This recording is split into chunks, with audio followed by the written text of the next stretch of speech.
The invisible caretaker, Amara Jimenez, hummed softly as she pushed her housekeeping cart down the hushed corridor of the Crescent Hotel. The plush carpet muffled her footsteps, absorbing them just as the hotel seemed to absorb her presence completely, without acknowledgement. At 26, she had perfected the art of invisibility required in luxury service. Efficient movements, downcast eyes, a gentle knock that disturbed no one. Room 1842. Done, she murmured to herself, checking off her list. The delicate graphite sketches in her small notebook peeked out beneath her checklist, quick studies of hands, eyes, the curve of a balcony railing. Drawing was her secret rebellion, creating beauty in stolen moments between cleaning suites that cost more per night than her monthly rent. The Crescent, Singapore's most exclusive address, catered to guests who expected perfection without having to see the hands that created it. Today, that included the mysterious occupant of the Ambassador Suite, who had checked in under the name Thomas Green 3 days ago. What Amara didn't know was that Thomas Green was actually Harrison Reed, the 34-year-old founder of Prism Technologies, who had disappeared from public view after a devastating data breach exposed millions of users' information. His company's stock had plummeted, his reputation was in tatters, and the media was hunting him with relentless determination. Harrison sat in the dimly lit security room, adjacent to his suite, a privilege arranged by the hotel's discreet management. Multiple screens displayed feeds from around the property, as precaution against journalists who might have tracked him to Singapore. His fingers tapped restlessly against the desk as he scanned the monitors, his reflection ghostly in the blue glow of the screens. "Mr. Reed, your conference call begins in 5 minutes, announced Naomi Wong, his chief operations officer, from the laptop beside him. "Push it back an hour," he replied, eyes fixed on a monitor showing the East Wing corridor. "Need to review these security protocols first." After Naomi disconnected, Harrison leaned closer to one particular screen. A housekeeper was arranging flowers in a vase, taking extra care with each stem. Something about her deliberate movements caught his attention, a contrast to the mechanical efficiency of the other staff members he'd observed. Amara finished with the flowers and withdrew a small notebook, quickly sketching the arrangement before returning it to her pocket. The simple act, so human and unexpected in the sterile hotel environment, made Harrison pause. Meanwhile, Amara continued her rounds, unaware of being observed. In room 1857, she found a young child's stuffed rabbit left behind. Instead of simply placing it in Lost and Found, she positioned it carefully on the pillow, surrounded by a heart made of rose petals from her cart. "Someone's going to miss you terribly," she whispered to the toy. "Let's make sure they find you." When she reached the Ambassador Suite, Amara knocked softly. Hearing no response, she used her key card and entered silently. The suite was immaculate, yet showed signs of long occupation laptops, surrounded by empty coffee cups, documents spread across tables, curtains drawn against the Singapore skyline. "Workaholic," she murmured, noting the untouched bed. As she refreshed the space, she spoke softly to the empty room, a habit developed during years of solitary work. "You should really see the sunset from this balcony, sir. It's what you're paying for, after all." In the adjacent security room, Harrison froze, realizing she was talking about him. For the first time in months, someone was addressing him not as a disgraced CEO or headline, but simply as a person who might appreciate a sunset. Amara finished cleaning and paused at the balcony door, allowing herself one moment to absorb the view denied to herself but offered to others. She didn't notice the small camera in the corner, capturing her wistful expression as she returned to her role invisible, essential and completely overlooked by the world she carefully maintained. Silent observations. 3 weeks into his self-imposed exile, Harrison found himself developing an unusual routine. Between crisis management calls and desperate attempts to salvage his company, he would find himself drawn to the security monitors, specifically to tracking the movements of the housekeeper who talked to empty rooms. Her name, he'd learned from discreetly observing staff interactions, was Amara Jimenez. Unlike the carefully crafted personas he encountered in his professional life, everything about her seemed genuine. She hummed traditional Filipino songs while working, left tiny origami animals hidden in places only the next housekeeper would find, and sometimes practiced dance steps when she thought no one was watching. "What are you looking at?" Naomi asked one afternoon, startling Harrison from his observation. "Just checking security," he said, quickly switching screens. "Right?" Naomi's tone was skeptical. "The board needs your decision on the restructuring proposal by tomorrow." "And the lawyers say—" "I know what the lawyers say," Harrison cut in. "Everyone has something to say about what I should do. Just ... give me until morning." After Naomi left, Harrison returned to the monitor. Amara was carefully remaking a bed in the Wellington suite, smoothing wrinkles with methodical precision. As she worked, she spoke softly, seemingly to herself. "Another day, another dollar for Mateo's medical school fund," she said with determined cheerfulness. "Just 3 more years, and my little brother becomes Dr. Jimenez, worth every backache." Harrison felt an uncomfortable twinge. While he was hiding from his problems in a luxury suite, this woman was working herself to exhaustion for someone else's future. When she winced, stretching her back, he made a decision. The next day, Amara found an envelope with her name on it at the staff check-in desk. Inside was a gift certificate for a massage therapy session at the hotel's exclusive spa perk normally reserved for elite guests. "There must be some mistake," she told Josephine, the front desk manager. "No mistake. It says here it's a staff appreciation gesture. Just go with it, girl." "When was the last time you did something nice for yourself?" Amara couldn't remember. That evening, after her shift, she experienced her first professional massage, nearly crying when the therapist worked out knots she hadn't realized had become permanent fixtures in her shoulders. Harrison watched her walk with a lighter step. The following day, it was a small thing, but something in him felt satisfied in a way that successful business deals never achieved. It became a pattern. Anonymous gifts appearing for Amara, ergonomic insoles for her work shoes, a high-end sketchbook to replace her tattered notebook, a recommendation letter to the hotel scholarship program for staff education, which would cover some of her brother's expenses. Each gift was carefully anonymous, each selected based on something Harrison had observed during his silent watching. Told himself it wasn't creepy, he was just helping someone deserving. Yet he couldn't deny the connection he felt to this woman he'd never actually met. Meanwhile, Amara became the subject of good-natured speculation among her colleagues. "You must have a secret admirer," teased Dominic, another housekeeper. "Is it that handsome guest in 1632? I've seen him watching you." "Don't be ridiculous," Amara replied, though she wondered who was behind the mysterious kindnesses.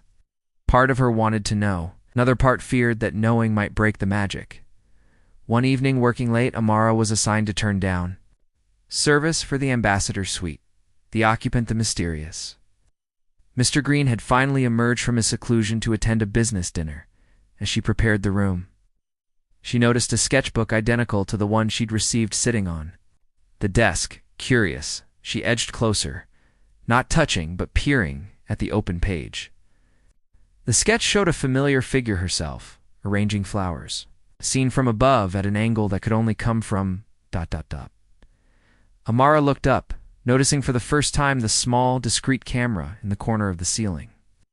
Her blood ran cold as realization dawned. The mysterious gifts, the specific nature of each one, its dressing needs she'd only mentioned aloud when she thought she was alone. The sound of the door opening startled her. She turned to find herself face to face with Mr. Green, a man whose face she recognized from news reports about the Prism Technologies scandal. "You've been watching me," she said, voice barely above a whisper. Caught between gratitude and violation, Harrison Reed stood frozen in the doorway, the carefully constructed wall between observer and observed crumbling into dust. "The unexpected encounter I can explain," Harrison said, closing the door behind him.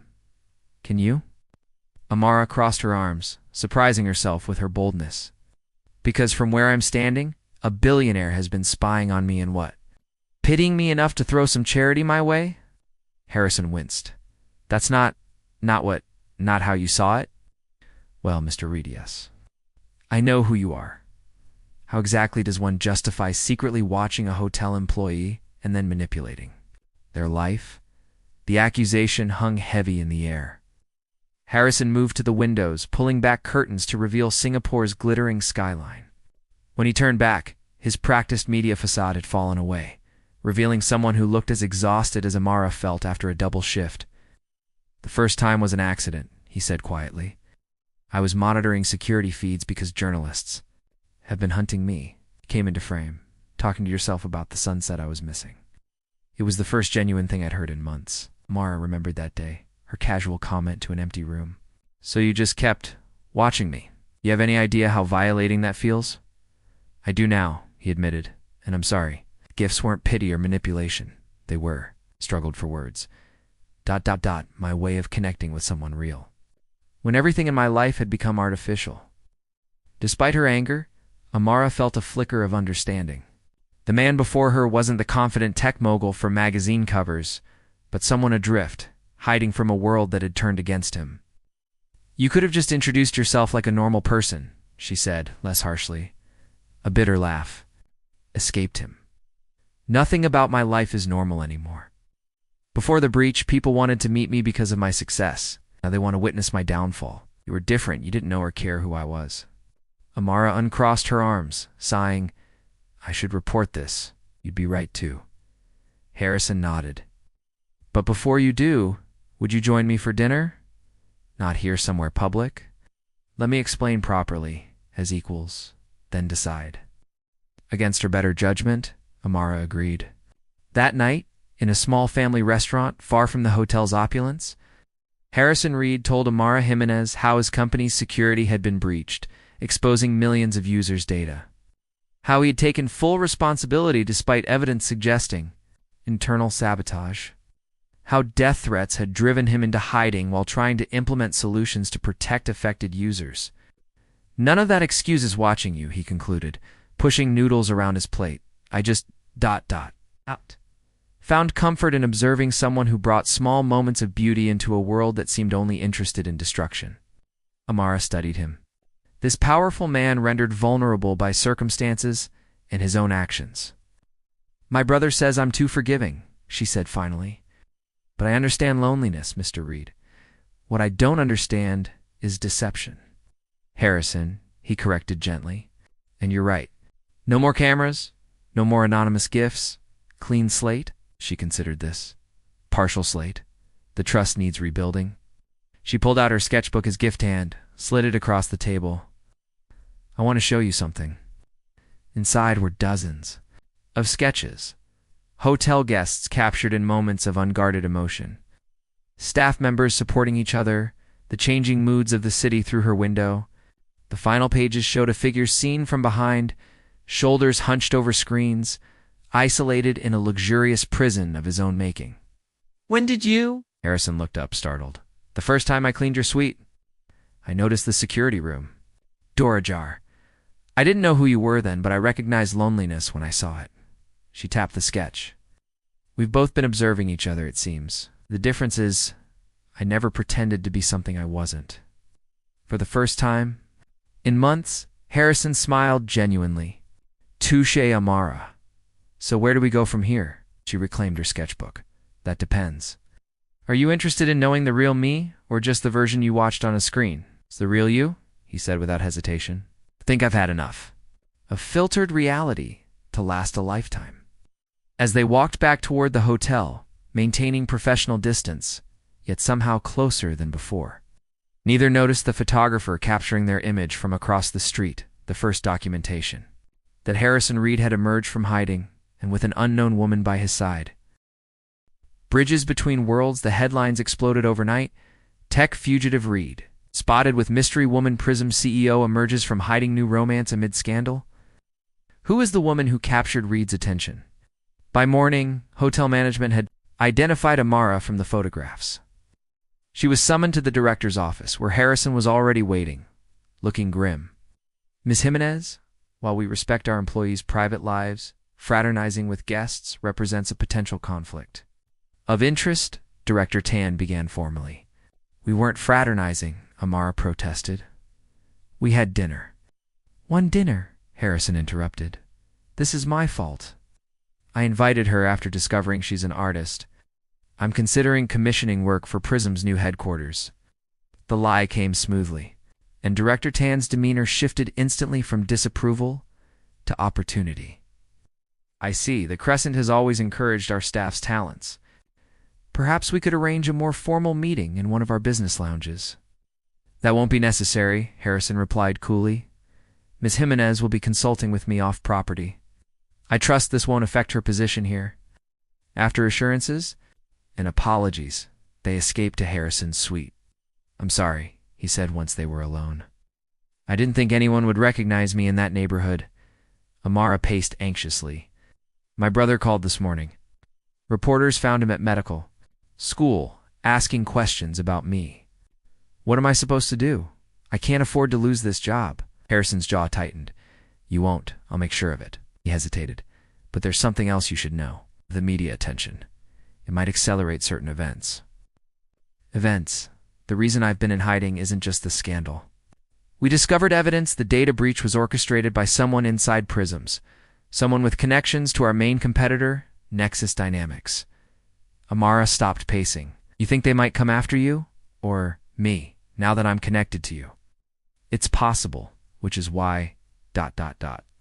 He looked pained. It might be better if we don't see each other again. The words stung more than Amara expected. So that's it?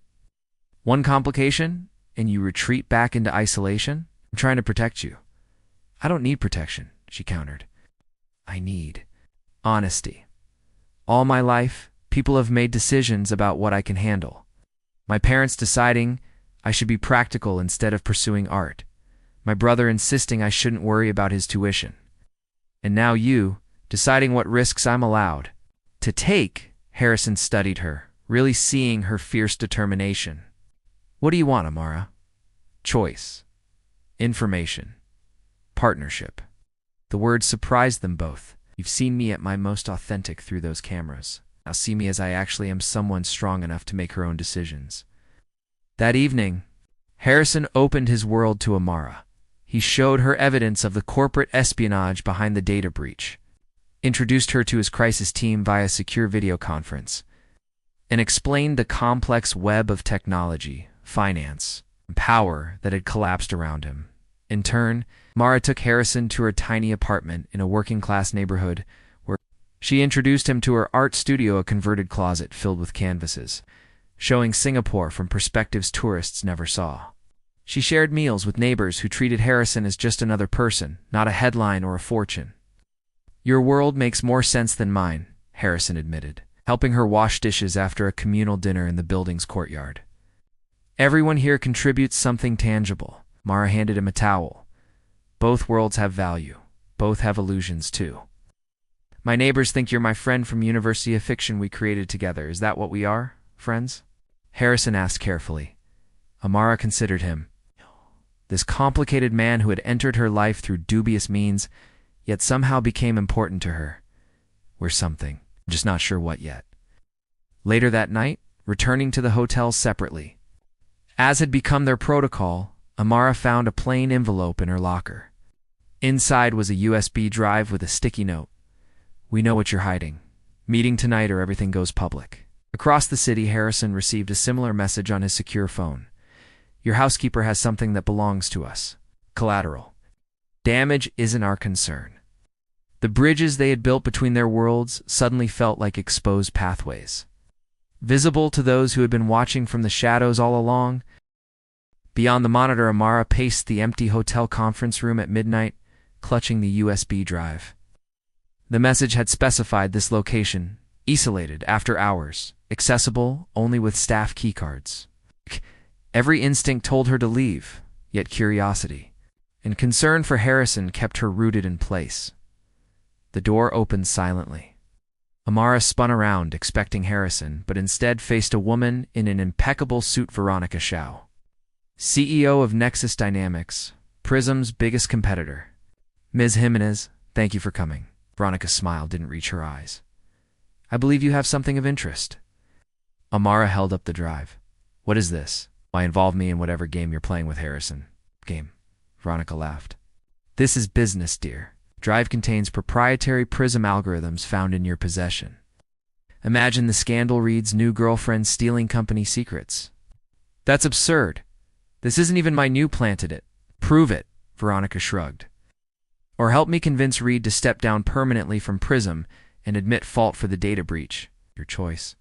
The door opened again, revealing Harrison and a man Amara didn't recognize. She already made her choice by contacting me immediately, Harrison said coldly. Meet Special Agent Tomas from the Cybercrimes Division. We've been tracking your operation for months. Veronica's composure cracked. You have nothing.